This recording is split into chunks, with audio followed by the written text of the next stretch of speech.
ঢাকা দক্ষিণ city corporation প্রতিষ্ঠা করেছিলেন 2011 সালে। তার সেই প্রতিষ্ঠার পর এই প্রথম আপনি আমাদের মাঝে উপস্থিত হয়েছেন এই মহেন্দ্রক্ষণে। আপনি 4টি প্রকল্প, যেই প্রকল্প আপনি প্রত্যেকটি প্রকল্প আপনি নিজ হাতে দেখে দিয়েছেন, নিজ হাতে নকশা করে দিয়েছেন। জনগণের প্রতি আপনার ভালোবাসা, ঢাকাবাসীর প্রতি আপনার ভালোবাসার নিদর্শন হলো আজকের এই 4টি প্রকল্প, যা ইতিহাসের পাতায় ঢাকাবাসীর জন্য স্বর্ণাক্ষরে লেখা থাকবে। মাননীয় প্রধানমন্ত্রী, আপনি বলেছিলেন তোমাদেরকে স্বয়ং সম্পূর্ণ হতে হবে, তোমাদেরকে স্বাবলম্বী হতে হবে। আপনাকে আজকে এই সভার মাধ্যমে সবিনয় অবগত করি যে দায়িত্ব নেওয়ার পর থেকে দুর্নীতি মুক্ত করে, সুশাসন নিশ্চিত করে, জবাবদিহিতা নিশ্চিত করে, অবহেলা গাফিলতি রোধ করে মাত্র 3 বছরের মধ্যেই আমরা 513 কোটি টাকার রাজস্বকে 1031 কোটি টাকার রাজস্বে পরিণত করেছি। ঢাকাবাসীকে দেয়া প্রতিশ্রুতি কোন রকম কোনো কর বৃদ্ধি করা হবে না, সেই প্রতিশ্রুতি অক্ষরে অক্ষরে পালন করেও এই করোনা মহামারীর মাঝেও আমরা থেমে থাকিনি। আমরা এই রাজস্ব আহরণ করতে পেরেছি, যার মাধ্যমে আজ আমরা স্বয়ং সম্পূর্ণ, আজ আমরা স্বাবলম্বী, আজ আমরা আত্মনির্ভরশীল। সেদিন দূরে নয় যেদিন এই ঢাকা দক্ষিণ সিটি কর্পোরেশনকে সরকার থেকে কোন রকম বরাদ্দ না দিলেও ইনশাআল্লাহ আমরা চলতে পারব। মাননীয় প্রধানমন্ত্রী, আপনি 2018 সালে কামরাঙ্গীর চর এবং বেড়িবাঁধের পাশে একটি জনসভায় গিয়েছিলেন। আদি বুড়িগঙ্গা ভরাট করে বর্জ্য এবং দখলে ভরাট হওয়া আদি বুড়িগঙ্গা দেখে আপনি আক্ষেপ করেছিলেন।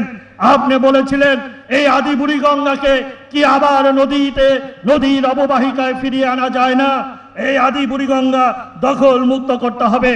মাননীয় প্রধানমন্ত্রী, আপনার সাহসে আমরা সাহসী হই, আপনার দূরদর্শিতায় আমরা এগিয়ে চলার অনুপ্রেরণা পাই। তাই 50 বছরের ভরে যাওয়া আদি বুড়িগঙ্গা আমরা পুনর্খনন করে নদীর অববাহিকা ফিরিয়ে এনেছি। নতুন প্রজন্মের জন্য ঢাকার সেই ঐতিহ্য আমরা ফিরিয়ে দিয়েছি। আজকে আদি বুড়িগঙ্গায় ইনশাআল্লাহ এই বর্ষা মৌসুমে যখন বৃষ্টি পড়বে, পানি টলমটল করবে, নৌকা বাইচ করব আমরা সেই আদি বুড়িগঙ্গায় ইনশাআল্লাহ। মাননীয় প্রধানমন্ত্রী, আপনি বলেছিলেন, আপনি দৃঢ়তার সাথে বলেছেন বাংলাদেশে কেউ গৃহহীন থাকবে না, সকলকেই আবাসনের ব্যবস্থা দেওয়া হবে। আপনার দিক নির্দেশনায় আপনি যেভাবে আমাদের ঢাকা দক্ষিণ সিটি কর্পোরেশনের পরিচ্ছন্নতা কর্মীদের জন্য আবাসনের জন্য বরাদ্দ দিয়েছেন, আবাসন নির্মাণ করে দিয়েছেন, তারই ধারাবাহিকতায় ইতিমধ্যেই আমরা 612 জন পরিচ্ছন্নতা কর্মীকে বাসা বরাদ্দ দিয়ে তাদেরকে আবাসনের ব্যবস্থা করেছি, স্থায়ী ঠিকানার ব্যবস্থা করেছি। আরো প্রায় 1250 জনের বাসা বরাদ্দর কার্যক্রম প্রক্রিয়াধীন আছে। ইনশাআল্লাহ কিছুদিনের মধ্যেই তারাও এই বাসা বরাদ্দ পেয়ে যাবে। মাননীয় প্রধানমন্ত্রী, শুধু কর্মচারী না, ঢাকা দক্ষিণ সিটি কর্পোরেশনের 100% কর্মচারীর জন্য আবাসনের ব্যবস্থা ইনশাআল্লাহ আমরা নিশ্চিত করব। ইতিমধ্যেই আমরা কর্মকর্তাদের আবাসনের নির্মাণের জন্য কার্যক্রম গ্রহণ করেছি। আপনার কাছে ওয়াদা দিতে পারি, ঢাকা দক্ষিণ সিটি কর্পোরেশনের সকল কর্মচারী, সকল কর্মকর্তারই তাদের কোনো গৃহহীন থাকবে না, তারা পর্যাপ্ত বাসার ব্যবস্থা পাবে, বাসা বরাদ্দ পাবে। মাননীয় প্রধানমন্ত্রী, আপনি মানবতার জননী। বঙ্গবাজার পাইকারি মার্কেটে যেদিন আগুন লাগে, আগুন লাগার সাথে সাথেই আপনি আমাদেরকে দিক নির্দেশনা দেন, আপনি খবর নেন এবং আপনি ক্ষতিগ্রস্ত সকলের জন্য আপনি অনুদান প্রদান করেন। সকলের যারা কর্মকর্তা কর্মচারী ছিল, দোকানদার মালিক ছাড়াও সকলের জন্য আপনি বিকাশের মাধ্যমে, আপনি সকলের মোবাইলের মাধ্যমে অর্থ পৌঁছে দেন। আপনার এই মানবতায় আমরা মুগ্ধ, আপনার এই দিক নির্দেশনায় আমরা অনুপ্রাণিত। আমরাও সেই সামনে ঈদ উল ফিতর ছিল, মাত্র 2 দিনের মধ্যে আপনার নির্দেশনায় ঢাকা দক্ষিণ সিটি কর্পোরেশন সেই ছাই ভস্য, সেই আগুনের লীলাহীন সেই ভস্যগুলো পরিষ্কার করে সকল ব্যবসায়ীদেরকে আবার ব্যবসা করার সুযোগ আমরা করে দিয়েছিলাম। এবং মাত্র 1 বছরের মধ্যে আজকে আপনি ভিত্তি প্রস্তর করতে এসেছেন। আমরা নকশা প্রণয়ন করে 10 তলা আধুনিক নকশা আপনি যেভাবে নির্দেশনা দিয়েছেন, অগ্নি নির্বাপনের ব্যবস্থা, গাড়ি যেন ঢুকতে পারে, নিচে ভিত্তি তল করে 179টা গাড়ি যেন থাকতে পারে, মোটরসাইকেল থাকতে পারে, পণ্যবাহী যানবাহন থাকতে পারে, এই সকল সুযোগ সুবিধা অগ্নি নির্বাপন ব্যবস্থা সহ আমরা 4টি মার্কেট মিলে বঙ্গবাজার পাইকারি মার্কেটে আমরা নকশা প্রণয়ন, দরপত্র সম্পন্ন, ঠিকাদার নিয়োগ এবং আজকে আপনি স্বয়ং উপস্থিত হয়ে সেটার ভিত্তি প্রস্তর করছেন। মাত্র 1 বছরের মধ্যে আমরা সেটা করে দিয়েছি।